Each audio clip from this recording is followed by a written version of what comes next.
Israel ਵੱਲੋਂ Lebanon ਦੇ ਵਿੱਚ ਜਿਹੜਾ ਹੁਣ ਈਵਨ ਵਕਤੀ ਤੌਰ ਤੇ ਸੀਜ਼ਫਾਇਰ ਵੀ ਹੋਇਆ 10 ਦਿਨਾਂ ਦਾ ਕਿ 2 ਹਫ਼ਤੇ ਦਾ, ਉਹਦੀ ਵਾਇਲੇਸ਼ਨ ਕੀਤੀ ਜਾ ਰਹੀ ਹੈ। ਆਲਰੇਡੀ ਲੈਬਨਾਨ ਦੇ ਵਿੱਚ ਇਹਨਾਂ ਦਿਨਾਂ ਦੇ ਵਿੱਚ 3000 ਤੋਂ ਜ਼ਿਆਦਾ ਬੇਗੁਨਾਹ ਲੋਕ ਮਾਰੇ ਗਏ ਔਰ 1.5 ਮਿਲੀਅਨ ਤੋਂ ਜ਼ਿਆਦਾ ਜਿਹੜੇ ਨੇ ਉਹਨਾਂ ਨੂੰ ਜਿਹੜਾ ਉਹ ਡਿਸਪਲੇਸ ਕੀਤਾ ਗਿਆ। ਈਵਨ ਸਾਹਮਣੇ ਆਇਆ ਕਿ ਭਾਈ ਇਜ਼ਰਾਈਲ ਦਾ ਇਹ ਸੋਲਜਰ ਜਿਹੜੇ ਨੇ ਉਹ ਜੀਸਸ ਦੇ ਸਟੈਚੂ ਨੂੰ ਕਿਵੇਂ ਤਬਾਹ ਕਰ ਰਹੇ ਨੇ। ਜਦੋਂ ਕਿ ਇਜ਼ਰਾਈਲ ਵਾਰ ਕ੍ਰਾਈਮ ਕਮਿਟ ਕਰ ਰਿਹਾ ਹੈ, ਨੇਤਨਯਾਹੂ ਕਰਪਸ਼ਨ ਚਾਰਜਿਸ ਆਪਣੇ ਮੁਲਕ 'ਚ ਫਸਿਆ ਹੋਇਆ ਹੈ, ਇੰਟਰਨੈਸ਼ਨਲ ਕ੍ਰਿਮੀਨਲ ਕੋਰਟ ਨੇ ਵਾਰ ਕ੍ਰਿਮੀਨਲ ਐਲਾਨਿਆ ਹੋਇਆ ਔਰ ਉਹ ਭਾਰਤ ਜਿਹਨੂੰ ਆਪਣੇ ਲੋਕਾਂ 'ਚ ਆਪਣੇ ਨਾ ਪ੍ਰਾਈਮ ਮਿਨਿਸਟਰ ਕੋਲ ਨਾ ਪ੍ਰੈਜ਼ੀਡੈਂਟ ਕੋਲ ਜੋ ਮਨੀਪੁਰ 'ਚ ਹੋ ਰਿਹਾ ਜਿੱਥੇ ਕਿ ਈਸਾਈ ਪੋਪੂਲੇਸ਼ਨ ਹੈ, ਉੱਥੇ ਸਿਵਲ ਵਾਰ ਹੋ ਰਹੀ, ਲੋਕ ਮਾਰੇ ਜਾ ਰਹੇ ਨੇ। ਲੇਕਿਨ ਕਿ ਇੰਡੀਆ ਦੀ ਰਾਸ਼ਟਰਪਤੀ president Murmu greets people of Israel on independence day. ਉਹਨੂੰ ਪਸੰਦ ਹੀ ਬਰਬਾਦੀ ਹੈ ਇਜ਼ਰਾਈਲ ਨੂੰ ਔਰ ਉਹਨਾਂ ਨੂੰ ਹੇਟਰੇਡ ਔਰ ਡਿਸਟਰਕਸ਼ਨ, ਉਹਦੇ ਚੋਂ ਹੀ ਉਹਨਾਂ ਨੂੰ ਖੁਸ਼ੀ ਮਿਲਦੀ। ਤਾਂ ਇਹ ਇੰਡੀਆ ਦੇ ਪ੍ਰੈਜ਼ੀਡੈਂਟ ਕਹਿ ਰਹੇ ਆ ਉਹਨੂੰ ਕਿ ਜੀ ਅਸੀਂ ਵਧਾਈ ਦਿੰਦੇ ਹਾਂ ਕਿਉਂਕਿ ਸਾਡੀ ਸਟ੍ਰੈਟੇਜਿਕ ਪਾਰਟਨਰਸ਼ਿਪ ਹੈ। ਦੋਨੋਂ ਹੀ ਮੁਲਕ ਜਿਹੜੇ ਨੇ ਅਮਨ ਦੇ ਵਿੱਚ, ਇਨੋਵੇਸ਼ਨ ਤੇ ਪ੍ਰੋਸਪੈਰਿਟੀ 'ਚ ਯਕੀਨ ਰੱਖਦੇ ਨੇ।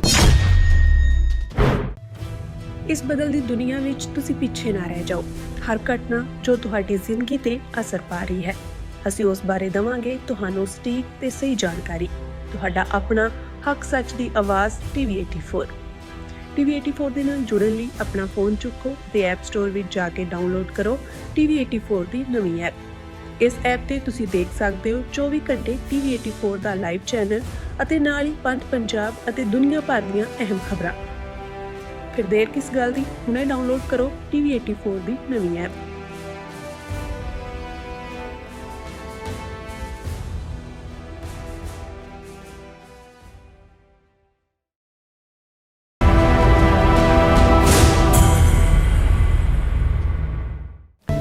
ਦਰਸ਼ਕੋ, ਬ੍ਰੇਕ ਤੋਂ ਬਾਅਦ ਤੁਹਾਡਾ ਸਭ ਦਾ ਭਰਪੂਰ ਸਵਾਗਤ ਹੈ। ਸੋ ਇਸ ਗੱਲਬਾਤ ਕਰਨ ਜਾ ਰਹੇ ਹਾਂ ਕਿ ਭਾਰਤੀ ਰਾਸ਼ਟਰਪਤੀ ਵੱਲੋਂ ਇਜ਼ਰਾਈਲ ਨਾਲ ਆਪਣੀ ਨਜ਼ਦੀਕੀ ਦੱਸਦਿਆਂ ਇਜ਼ਰਾਈਲ ਦੇ ਲੋਕਾਂ ਨੂੰ ਅਖੌਤੀ ਆਜ਼ਾਦੀ ਦਿਵਸ ਦੀਆਂ ਵਧਾਈਆਂ ਦਿੱਤੀਆਂ ਹਨ।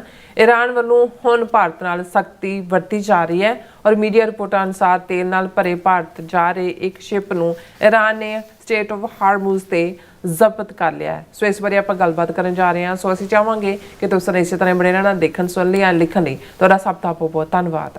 ਜੀ ਰਾਜ ਸਾਹਿਬ, ਕੀ ਕਹਿਣਾ ਚਾਹੋਗੇ? ਦੇਖੋ, ਕੱਲ੍ਹ ਹੀ ਅਸੀਂ ਐਮਨੈਸਟੀ ਇੰਟਰਨੈਸ਼ਨਲ ਦੀ ਸੈਕਟਰੀ ਜਨਰਲ ਵੱਲੋਂ ਫਲਸਤੀਨ ਦੇ ਮੁੱਦੇ ਤੇ, ਮਿਡਲ ਈਸਟ ਦੇ ਮੁੱਦੇ ਤੇ ਲੰਡਨ ਦੇ ਵਿੱਚ ਜਾਰੀ ਰਿਪੋਰਟ ਦਾ ਜਿਹੜਾ ਪੂਰਾ ਡੀਟੇਲ ਦੇ ਵਿੱਚ ਜ਼ਿਕਰ ਕੀਤਾ ਸੀ ਔਰ ਉਸ ਦੀਆਂ ਗੂੰਜਾਂ UN ਦੇ ਵਿੱਚ ਵੀ ਪਈਆਂ ਨੇ ਕਿ ਭਾਈ ਇੰਡੀਆ ਵੀ ਵਾਰ ਕ੍ਰਿਮੀਨਲ ਨੇਤਨਯਾਹੂ ਔਰ ਜਿਹੜਾ ਇੰਟਰਨੈਸ਼ਨਲ ਲਾਅ ਦੀ ਵਾਇਲੇਸ਼ਨ ਕਰਕੇ ਜਿਹੜਾ ਉਹ ਜੈਨੋਸਾਈਡ ਕਰ ਰਿਹਾ ਨੇਤਨਯਾਹੂ, ਉਸ ਦੇ ਨਾਲ ਸ਼ਰੀਕ ਹੈ। ਔਰ ਉਹਦੇ 'ਚ ਉਹਨਾਂ ਨੇ ਕਿਹਾ ਵੀ ਖਾਸ ਤੌਰ 'ਤੇ ਗਜ਼ਾ ਜਿੱਥੇ ਕਿ ਜੈਨੋਸਾਈਡ ਕੀਤਾ ਗਿਆ, 1 ਲੱਖ ਤੋਂ ਜ਼ਿਆਦਾ ਬੇਗੁਨਾਹ ਜਿਨ੍ਹਾਂ 'ਚ 2/3 ਔਰਤਾਂ ਔਰ ਬੱਚੇ ਨੇ, ਔਰ ਇੰਡੀਆ ਨੇ ਜਿਹੜੇ ਰਾਕੇਟ, ਡਰੋਨ ਔਰ ਅਸਲਾ ਪ੍ਰੋਵਾਈਡ ਕੀਤਾ ਜਿਹੜੀ ਕਿ ਵਾਇਲੇਸ਼ਨ ਔਰ ਇੰਡੀਆ ਨੂੰ ਵੀ ਉਸੇ ਹੀ ਵਾਰ ਕ੍ਰਾਈਮ ਦੇ, ਵਾਰ ਕ੍ਰਿਮੀਨਲ ਦੇ ਖਾਤੇ ਦੇ ਵਿੱਚ ਲੈ ਕੇ ਆਉਂਦਾ। ਅੱਛਾ।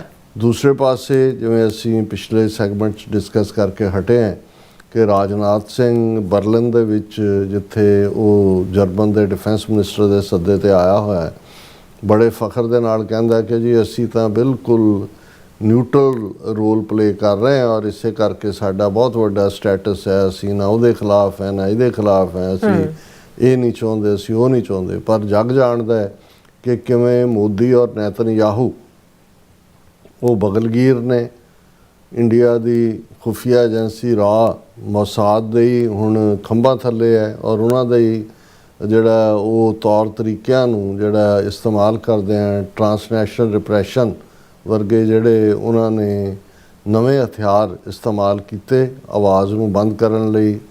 ਜਿਹੜੇ ਡਾਇਸਪੋਰਾ ਸਿੱਖਾਂ ਦੇ ਉਹਦੇ ਥੱਲੇ ਅਸੀਂ ਭਾਈ ਪਰਮਜੀਤ ਸਿੰਘ ਪੰਜਵੜ, ਅਵਤਾਰ ਸਿੰਘ ਖੰਡਾ, ਭਾਈ ਹਰਦੀਪ ਸਿੰਘ ਨਿੱਜਰ ਦੀ ਸ਼ਹਾਦਤ, ਭਾਈ ਗੁਰਪਤਵੰਤ ਸਿੰਘ ਪੰਨੂ ਮਰਡਰ ਪਲਾਟ ਦਾ ਫਾਇਲ ਹੋਣਾ, ਉਹਦਾ ਅਸੀਂ ਲਗਾਤਾਰਤਾ ਨਾਲ ਜ਼ਿਕਰ ਕਰਦੇ ਹਾਂ। ਔਰ ਈਵਨ ਇਹ ਗੱਲ ਹੁਣ ਸਾਹਮਣੇ ਹੈ ਕਿ ਕਿਸ ਲੈਵਲ ਦੇ ਉੱਤੇ ਜਿਹੜੀ ਹੈ ਜੇ ਬਿਸ਼ਨੋਈ ਗੈਂਗ ਨੂੰ ਲੈ ਕੇ ਬਿਸ਼ਨੋਈ ਆਫ ਪੰਜਾਬ ਦੇ ਨਾਂ ਥੱਲੇ ਸੀਰੀਅਲ ਬਣਾਈ ਜਾ ਰਹੀ ਹੈ ਔਰ ਉਹ ਸਾਰਿਆਂ ਨੂੰ ਜੇ ਉਹਨੂੰ ਕੈਨੇਡਾ ਦੇ ਵਿੱਚ ਇੱਕ ਸਿਰਫ ਖਤਰਨਾਕ ਗੈਂਗ ਦੇ ਤੌਰ ਤੇ ਹੀ ਨਹੀਂ ਜਿਹੜਾ ਉਹ ਦਰਜ ਕੀਤਾ ਗਿਆ, ਈਵਨ ਉਹਨਾਂ ਦੀਆਂ ਡਿਫਰੈਂਟ ਰਿਪੋਰਟਸ ਦੇ ਵਿੱਚ ਸੀ ਕਿ ਅਮਿਤ ਸ਼ਾਹ ਕਮਾਂਡ ਕਰਦਾ ਉਹਨਾਂ ਸਾਰਿਆਂ ਨੂੰ, ਔਰ ਉਹਨਾਂ ਦੇ ਹਾਈ ਕਮਿਸ਼ਨਰ ਔਰ ਕੌਂਸੂਲੇਟ ਇਨਵੋਲਵ ਨੇ ਸਾਰੇ। ਸੋ ਆਲਰੇਡੀ ਇਹੀ ਤੌਰ ਤਰੀਕੇ ਜਿਹੜੇ ਨੇ ਇਹ ਮੋਸਾਦ ਦੇ ਰਹੇ ਨੇ, ਜਿਹੜੇ ਕਿ ਰਾਹ ਵੱਲੋਂ ਕੀਤੇ ਜਾ ਰਹੇ ਨੇ। ਔਰ ਮੋਦੀ ਵੱਲੋਂ 48 ਘੰਟੇ ਪਹਿਲਾਂ ਜਦੋਂ ਕਿ ਅਟੈਕ 28 ਫਰਵਰੀ ਨੂੰ ਈਰਾਨ ਦੇ ਉੱਤੇ ਕੀਤਾ ਗਿਆ, ਉਹ ਈਰਾਨ ਜਿਹੜਾ ਉਹ ਜਾ ਕੇ ਇਜ਼ਰਾਈਲ ਦੀ ਪਾਰਲੀਮੈਂਟ ਨੂੰ ਐਡਰੈਸ ਕਰ ਰਿਹਾ, ਉਹਨੂੰ ਫਾਦਰਲੈਂਡ ਕਹਿ ਰਿਹਾ। ਹੁਣ ਤੁਸੀਂ ਇਹ ਦੇਖੋ ਕਿ ਵੀ ਸਭ ਦੇ ਬਾਵਜੂਦ ਕਿ ਇਜ਼ਰਾਈਲ ਵੱਲੋਂ ਲੈਬਨਾਨ ਦੇ ਵਿੱਚ ਜਿਹੜਾ ਹੁਣ ਈਵਨ ਵਕਤੀ ਤੌਰ ਤੇ ਸੀਜ਼ਫਾਇਰ ਵੀ ਹੋਇਆ 10 ਦਿਨਾਂ ਦਾ ਕਿ 2 ਹਫ਼ਤੇ ਦਾ, ਉਹਦੀ ਵਾਇਲੇਸ਼ਨ ਕੀਤੀ ਜਾ ਰਹੀ ਹੈ। ਆਲਰੇਡੀ ਲੈਬਨਾਨ ਦੇ ਵਿੱਚ ਇਹਨਾਂ ਦਿਨਾਂ ਦੇ ਵਿੱਚ 3000 ਤੋਂ ਜ਼ਿਆਦਾ ਬੇਗੁਨਾਹ ਲੋਕ ਮਾਰੇ ਗਏ ਔਰ 1.5 ਮਿਲੀਅਨ ਤੋਂ ਜ਼ਿਆਦਾ ਜਿਹੜੇ ਨੇ ਉਹਨਾਂ ਨੂੰ ਜਿਹੜਾ ਉਹ ਡਿਸਪਲੇਸ ਕੀਤਾ ਗਿਆ। ਔਰ ਖੂਬਸੂਰਤ ਸ਼ਹਿਰ ਬੈਰੂਤ ਹਿਸਟੋਰੀਕਲ ਜਿਵੇਂ ਤਹਿਰਾਨ ਨੂੰ ਦੀ ਤਬਾਹੀ, ਇੱਕ ਜਿਹੜਾ ਸਿਵਲਾਈਜੇਸ਼ਨ ਦਾ ਸੈਂਟਰ, ਔਰ ਲੈਬਨਾਨ ਦੇ ਵਿੱਚ ਕਲੋਜ਼ ਟੂ ਹਾਫ ਦਾ ਪਾਪੂਲੇਸ਼ਨ ਈਸਾਈਆਂ ਦੀ ਹੈ। ਔਰ ਉਹਦੇ 'ਚ ਈਵਨ ਸਾਹਮਣੇ ਆਇਆ ਕਿ ਭਾਈ ਇਜ਼ਰਾਈਲ ਦਾ ਇਹ ਸੋਲਜਰ ਜਿਹੜੇ ਨੇ ਉਹ ਜੀਸਸ ਦੇ ਸਟੈਚੂ ਨੂੰ ਕਿਵੇਂ ਤਬਾਹ ਕਰ ਰਹੇ ਨੇ। ਔਰ ਮੈਂ ਕੱਲ੍ਹ ਹੀ ਡਿਟੇਲ ਦੇਖ ਰਿਹਾ ਸੀ, ਕੋਈ ਇਹ ਨਵਾਂ ਨਹੀਂ ਹੈ ਕਿ ਹੁਣ ਕਰ ਰਹੇ ਨੇ, ਉਹ ਤਾਂ ਇਸ ਲਈ ਵੀ ਉਹਨਾਂ ਨੇ ਤਬਾਹ ਕਰਕੇ ਉਹਨਾਂ ਸੋਲਜਰਸ ਨੇ ਆਪਣੇ ਸੋਸ਼ਲ ਮੀਡੀਆ ਅਕਾਊਂਟ ਦੇ ਉੱਤੇ ਪਾਇਆ ਤੇ ਗੱਲ ਸਾਹਮਣੇ ਆਈ ਵੀ ਕਰ ਇਵੇਂ ਹੀ ਰਹੇ ਨੇ। ਉੱਥੇ ਕੋਈ ਕਿਸੇ ਹੋਰ ਧਰਮ ਦੀ ਐਗਜ਼ਿਸਟੈਂਸ ਦੀ ਥਾਂ ਨਹੀਂ ਹੈ। ਕਹਿਣ ਨੂੰ ਤਾਂ ਲੈ ਦੇ ਕੇ ਇਸਲਾਮ ਦੇ ਦੁਆਲੇ ਹੋਇਆ ਜਾਂਦਾ ਮੋਸਟ ਆਫ ਦਾ ਟਾਈਮ ਕਿ ਜੀ ਕੱਟੜਪਨਾ ਤੇ ਇਹ ਵੀ ਜਿੱਥੇ ਇਹਨਾਂ ਦੇ ਜੂਇਸ਼ ਜਿਹੜੇ ਰੈਡੀਕਲ ਕਲਾਸ ਹੈ ਉਹ ਕਿਸੇ ਹੋਰ ਧਰਮ ਦੀ ਕੋਈ ਇਬਾਦਤਗਾਹ ਨੂੰ ਕਬੂਲ ਨਹੀਂ ਕਰਦੀ।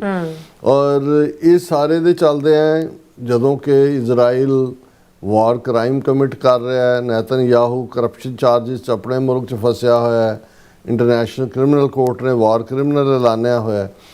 ਔਰ ਉਹ ਭਾਰਤ ਜਿਹਨੂੰ ਆਪਣੇ ਲੋਕਾਂ 'ਚ, ਆਪਣੇ ਨਾ ਪ੍ਰਾਈਮ ਮਿਨਿਸਟਰ ਕੋਲ ਨਾ ਪ੍ਰੈਜ਼ੀਡੈਂਟ ਕੋਲ, ਜੋ ਮਨੀਪੁਰ 'ਚ ਹੋ ਰਿਹਾ ਜਿੱਥੇ ਕਿ ਈਸਾਈ ਪਾਪੂਲੇਸ਼ਨ ਹੈ, ਉੱਥੇ ਸਿਵਲ ਵਾਰ ਹੋ ਰਹੀ, ਲੋਕ ਮਾਰੇ ਜਾ ਰਹੇ ਨੇ। ਲੇਕਿਨ ਅੱਜ ਜਦੋਂ ਤੁਸੀਂ ਇਹ ਖਬਰ ਦੇਖੋਗੇ ਕਿ ਇੰਡੀਆ ਦੀ ਰਾਸ਼ਟਰਪਤੀ president Murmu greets people of Israel on independence day. Israel celebrates its Independence Day as per the Hebrew calendar. It had declared independence on May 14, 1948. ਇਹ ਹੁਣ ਵੱਖਰੀ ਕਹਾਣੀ ਹੈ ਕਿ ਈਵਨ ਜਿਹਨੇ ਇਹ ਮਤਾ ਪਾਸ ਕਰਵਾਇਆ ਟਰੂਮੈਨ ਨੇ UN ਦੇ ਵਿੱਚ ਔਰ ਇਜ਼ਰਾਈਲ ਹੋਣ ਦੇ ਵਿੱਚ ਆਇਆ, ਉਹਨੇ ਵੀ ਆਪਣੇ ਬਾਅਦ 'ਚ ਉਹਨੇ ਰਿਗਰੈਟ, ਕਿਉਂਕਿ ਇੱਕਦਮ ਉੱਥੇ ਵਾਰ ਸ਼ੁਰੂ ਹੋ ਗਈਆਂ ਕਿ ਭਾਈ ਫਲਸਤੀਨੀਆਂ ਨੂੰ ਇਹਨਾਂ ਨੇ ਆਪਣੇ ਦਹਿਸ਼ਤਗਰਦ ਗਰੁੱਪ ਹੈਗਨਾ ਵਰਗੇ ਬਣਾ ਕੇ ਉੱਥੋਂ ਕੱਢਣਾ ਸ਼ੁਰੂ ਕੀਤਾ। ਔਰ ਟਰੂਮੈਨ ਨੇ ਆਪਣੇ ਅਖੀਰਲੇ ਆਪਣੇ ਨੋਟਸ ਦੇ ਵਿੱਚ ਕਿਹਾ ਹੈ ਕਿ ਮੈਂ ਰਿਗਰੈਟ ਕਰਦਾ ਕਿ ਵੀ ਮੈਂ ਇੰਨਾ ਵੱਡਾ ਜਿਹੜਾ ਗਲਤ ਇੱਕ ਫੈਸਲਾ ਲਿਆ। ਲੇਕਿਨ ਹੁਣ ਦੇਖਣ ਵਾਲੀ ਗੱਲ ਇਹ ਹੈ ਕਿ ਵੀ ਇੰਡੀਆ ਦੀ ਰਾਸ਼ਟਰਪਤੀ ਨੂੰ ਜਿਹੜੀ ਇੱਕ ਪੇਪਰ ਟਾਈਗਰ ਹੈ, ਕੋਈ ਉਹਦੇ ਕੋਲ ਪਾਵਰਸ ਨਹੀਂ ਨੇ, ਉਹਨੂੰ ਇਹ ਚੇਤਾ ਹੈ ਕਿ ਜੀ ਇਜ਼ਰਾਈਲ ਦਾ ਜਿਹੜਾ ਇਹ ਇੰਡੀਪੈਂਡੈਂਸ ਡੇ ਆ ਔਰ ਉਹਨਾਂ ਨੇ ਵਧਾਈਆਂ ਦੇਣੀਆਂ। ਔਰ ਉਹਨਾਂ ਨੇ ਕਿਹਾ ਵਧਾਈ ਦਿੰਦੇ and said both the countries special strategic partnership continues to grow stronger, reflecting the shared commitment to peace, innovation and mutual prosperity. ਹੁਣ ਕਿਹੜੀ ਪੀਸ ਇਜ਼ਰਾਈਲ ਚਾਹੁੰਦਾ ਹੈ ਨਜ਼ਰ ਆ ਰਿਹਾ ਕਿ ਉਹ ਤਾਂ ਜਿਵੇਂ ਟਕਰ ਕਾਲਸਨ ਪ੍ਰੋਮੀਨੈਂਟ ਜਿਹੜਾ ਹੁਣ ਡਿਫੈਕਟ ਕੀਤਾ ਇਹ ਸਾਰੇ ਤੋਂ ਪਹਿਲਾਂ ਮੇਕ ਅਮਰੀਕਾ ਗ੍ਰੇਟ ਅਗੇਨ ਦੇ, ਤਾਂ ਉਹਨੇ ਕਿਹਾ ਇਹ ਤਾਂ ਮੇਕ ਇਜ਼ਰਾਈਲ ਗ੍ਰੇਟ ਅਗੇਨ ਵੱਲ ਤੁਰੇ ਹੋਏ ਨੇ। ਉਹਨੇ ਕਿਹਾ ਵੀ ਉਹਨੂੰ ਪਸੰਦ ਹੀ ਬਰਬਾਦੀ ਹੈ ਇਜ਼ਰਾਈਲ ਨੂੰ, ਔਰ ਉਹਨਾਂ ਨੂੰ ਹੇਟਰੇਡ ਔਰ ਡਿਸਟਰਕਸ਼ਨ ਉਹਦੇ 'ਚੋਂ ਹੀ ਉਹਨਾਂ ਨੂੰ ਖੁਸ਼ੀ ਮਿਲਦੀ। ਤਾਂ ਇਹ ਇੰਡੀਆ ਦੇ ਪ੍ਰੈਜ਼ੀਡੈਂਟ ਕਹਿ ਰਹੇ ਆ ਉਹਨੂੰ ਕਿ ਜੀ ਅਸੀਂ ਵਧਾਈ ਦਿੰਦੇ ਹਾਂ ਕਿਉਂਕਿ ਸਾਡੀ ਸਟ੍ਰੈਟੇਜਿਕ ਪਾਰਟਨਰਸ਼ਿਪ ਹੈ। ਦੋਨੋਂ ਹੀ ਮੁਲਕ ਜਿਹੜੇ ਨੇ ਅਮਨ ਦੇ ਵਿੱਚ, ਇਨੋਵੇਸ਼ਨ ਤੇ ਪ੍ਰੋਸਪੈਰਿਟੀ 'ਚ ਯਕੀਨ ਰੱਖਦੇ ਨੇ। ਔਰ ਇਸ ਦੇ ਉੱਤੇ ਉਹਨਾਂ ਨੇ ਜਿਹੜਾ ਉਹ on the ਜੋਇਸ occasion of 78th anniversary of Israel independence, I extend heartfelt best wishes to Herzog and people of Israel. The India-Israel Special Strategic Partnership continues to grow stronger, reflecting the deep friendship, and shared commitment of our two nations to peace, innovation and mutual prosperity. ਮੇਰਾ ਖਿਆਲ ਹੈ ਵੀ Iran ਨੇ ਇਹਦੇ ਬਾਵਜੂਦ ਕਿ India ਦੀਆਂ ਜਿਹੜੀਆਂ ਹਰਕਤਾਂ ਸੀ ਉਹਨੂੰ ਦੇਖਿਆ ਸੀ, ਪਰ ਫਿਰ ਵੀ ਉਹਨਾਂ ਨੇ ਮੈਚੋਰਿਟੀ ਦਾ ਸਬੂਤ ਦਿੰਦਿਆਂ ਇੰਡੀਆ ਦੇ ਲੋਕਾਂ ਦਾ ਸ਼ੁਕਰੀਆ ਕੀਤਾ ਕਿ ਜੀ ਤੁਸੀਂ ਹਿਮਾਚਲ 'ਚ ਆਏ ਹੋ। ਔਰ ਦੂਸਰਾ ਲੇਕਿਨ ਹੁਣ ਇਹ ਈਰਾਨ ਨੂੰ ਨਜ਼ਰ ਆ ਗਿਆ ਕਿ ਭਾਈ ਇਹ ਇਹਨਾਂ ਦੀ ਉਹੀ ਕਰਤੂਤ ਹੈ, ਇਹ ਡਿਜ਼ਰਵ ਨਹੀਂ ਕਰਦੇ ਵੀ ਇਹਨਾਂ ਨੂੰ ਤੁਸੀਂ ਦੱਸੋ, ਕੋਈ ਵੀ ਇਹਨਾਂ ਨੂੰ ਰਿਆਇਤ ਦਿਓ। ਤੇ ਅੱਜ ਦੀਆਂ ਮੇਨ ਖਬਰਾਂ 'ਚੋਂ ਇਹ ਖਬਰ ਹੈ ਕਿ India bound ship among the 2 vessels seized by Iran guards in Strait of Hormuz।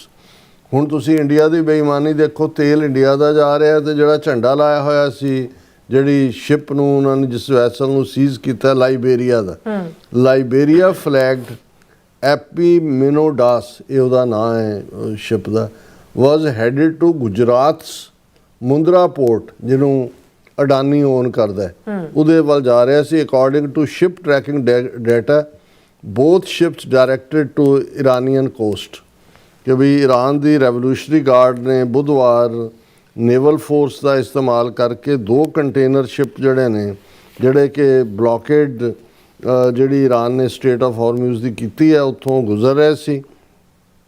ਇਹ ਗੁਜਰਾਤ ਦੀ ਮੁੰਦਰਾ ਪੋਰਟ ਵੱਲ ਜਾ ਰਿਹਾ ਸੀ ਔਰ ਇਹਨਾਂ ਨੇ ਈਰਾਨ ਦੇ ਕਹਿਣਾ ਹੈ ਰੈਵੋਲੂਸ਼ਨਰੀ ਗਾਰਡਸ ਦਾ ਕਿ ਇਹ ਵਾਇਲੇਟ ਕਰ ਰਹੇ ਸੀ ਜਿਹੜਾ ਉਹ ਜਿਹੜੇ ਸਾਡੇ ਈਰਾਨ ਦਾ ਇਹ ਬਲੌਕੇਡ ਹੈ ਉਸ ਨੂੰ।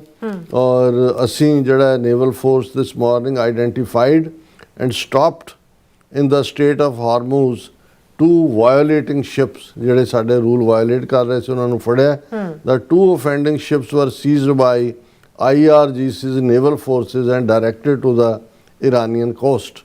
ਔਰ ਦੂਸਰੀ ਸ਼ਿਪ ਇਹਨਾਂ ਦੇ ਉੱਤੇ ਇੱਕ ਝੰਡਾ, ਦੂਸਰੀ ਸ਼ਿਪ ਤੇ ਪਨਾਮਾ ਦਾ ਝੰਡਾ ਲੱਗਾ ਹੋਇਆ ਸੀ ਔਰ ਉਹਨਾਂ ਨੇ ਇਹ ਕਿਹਾ ਕਿ ਭਾਈ ਇਹਨਾਂ ਨੂੰ ਅਸੀਂ ਜ਼ਬਤ ਕਰ ਲਿਆ।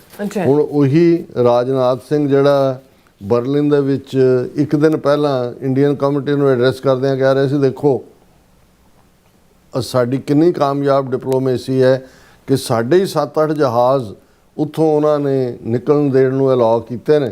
ਹੁਣ ਉਹੀ ਜਦੋਂ ਇਹ ਖਬਰ ਆਉਂਦੀ ਹੈ ਤਾਂ ਉਹਨਾਂ ਦੀ ਨਿਊਜ਼ ਏਜੰਸੀ PTI ਕਹਿ ਰਹੀ ਹੈ ਕਿ ਰਾਜਨਾਥ ਕਹਿੰਦਾ strait of Hormuz disruptions not distant events have direct implications for India. For a developing country like India, which relies on the West Asian region for a significant share of energy requirements, disruptions in the Strait of Hormuz are not distant events. They are stark realities with direct implications for our security and economic stability. ਹੁਣ ਜਿਹੜੀ ਹੈ ਉਹ ਉਹਨਾਂ ਦੀ economic ਤੇ strategic ਜਿਹੜੀ ਹੈ ਸਪੀਰੀਓਰਿਟੀ ਉਹਨੂੰ challenge ਹੋ ਗਿਆ। ਸੋ ਅਸੀਂ ਇਹ ਸਮਝਦੇ ਹਾਂ ਕਿ ਭਾਈ ਇਸ ਤੋਂ ਪਹਿਲਾਂ ਵੀ ਜਿਹੜੇ ਕਹਿੰਦੇ ਨੇ ਕਿ ਇੰਡੀਆ ਨੇ 7-8 ਸ਼ਿਪ ਦੇਖੋ ਡਿਪਲੋਮੇਸੀ ਨਾਲ ਲੰਘਾਏ, ਇਹ ਗੱਲ ਟਰੂ ਨਹੀਂ ਹੈ। ਜਿਹੜੀਆਂ ਮੀਡੀਆ ਰਿਪੋਰਟਾਂ ਵੀ ਆਈਆਂ ਕਿ ਇੰਡੀਆ ਨੇ ਕੈਸ਼ ਤੇ ਕ੍ਰਿਪਟੋ ਕਰੰਸੀ ਦੇ ਵਿੱਚ ਪੇ ਕੀਤਾ, ਜੋ ਈਰਾਨ ਨੇ ਰੱਖਿਆ ਉਹਨਾਂ ਨੇ ਕਿਹਾ ਵੀ ਠੀਕ ਹੈ ਪੇ ਕਰੋ ਤੇ ਤੁਸੀਂ ਜਾਓ। ਹਾਲਾਂਕਿ ਇੰਡੀਆ ਨੇ ਇਹ ਕਿਹਾ ਜੀ ਨਹੀਂ ਇਹ ਖਬਰ India denies cash crypto payments to Iran for Hormuz passage. ਇਹ ਕਲੈਰੀਫਿਕੇਸ਼ਨ ਉਹਨਾਂ ਨੇ ਦਿੱਤੀ ਹੈ ਕਿਉਂਕਿ ਉਹਨਾਂ ਨੇ ਕਿਹਾ ਕਿ ਜੀ ਹੁਣ ਇਰਾਨੀਅਨ ਫੋਰਸਿਸ ਨੇ ਸਾਡੇ ਤੇ ਫਾਇਰ ਅਪੋਨ ਵੀ ਕੀਤਾ ਹੈ ਔਰ ਸਾਡਾ ਜਹਾਜ਼ ਵੀ ਜ਼ਬਤ ਕੀਤਾ ਹੈ। ਅਸੀਂ ਪਹਿਲਾਂ ਵੀ ਕੋਈ ਪੈਸੇ ਦੇ ਕੇ ਨਹੀਂ ਸੀ ਆਏ, ਇਹ ਗਲਤ ਹੈ ਗੱਲ। ਇਹਨਾਂ ਨੇ ਜਾਂ ਉਹਨਾਂ ਦੀਆਂ ਕੰਡੀਸ਼ਨਸ ਨੇ ਜਾਂ ਕ੍ਰਿਪਟੋ ਦੇ ਵਿੱਚ ਪੇ ਕਰੋ ਤੇ ਜਾਂ ਜਿਹੜੀ ਚਾਈਨੀਜ਼ ਕਰੰਸੀ ਹੈ ਯੂਆਨ ਉਸ ਦੇ ਵਿੱਚ ਜਿਹੜਾ ਉਹ ਪੇ ਕਰਨ ਦਾ ਹੈਗਾ। ਸੋ ਇੰਡੀਆ ਨੂੰ ਉਹਨਾਂ ਨੇ ਦਿੱਤਾ ਮੈਸੇਜ ਵੀ ਦਿਓ ਵਧਾਈਆਂ ਇਜ਼ਰਾਈਲ ਦੇ ਆਜ਼ਾਦੀ ਦਿਨ ਦੀਆਂ ਔਰ ਇਜ਼ਰਾਈਲ ਅਮਨ ਦਾ ਰਾਖਾ ਹੈ ਔਰ ਭਾਰਤ ਵੀ ਅਮਨ ਦਾ ਰਾਖਾ ਹੈ। ਕਿਆ ਵਟ ਏ ਜੋਕ। ਬਿਲਕੁਲ ਰਾਜ ਸਾਹਿਬ ਤੁਹਾਡਾ ਬਹੁਤ ਬਹੁਤ ਸ਼ੁਕਰੀਆ। ਸੋ ਇੱਥੇ ਲੈਣ ਬ੍ਰੇਕ ਵਿਊਅਰਸ ਤੁਸੀਂ ਇਸੇ ਤਰ੍ਹਾਂ ਬਣੇ ਰਹਿਣਾ, ਮਿਲਦੇ ਹਾਂ ਛੋਟੇ ਜਿਹੇ ਬ੍ਰੇਕ ਤੋਂ ਬਾਅਦ।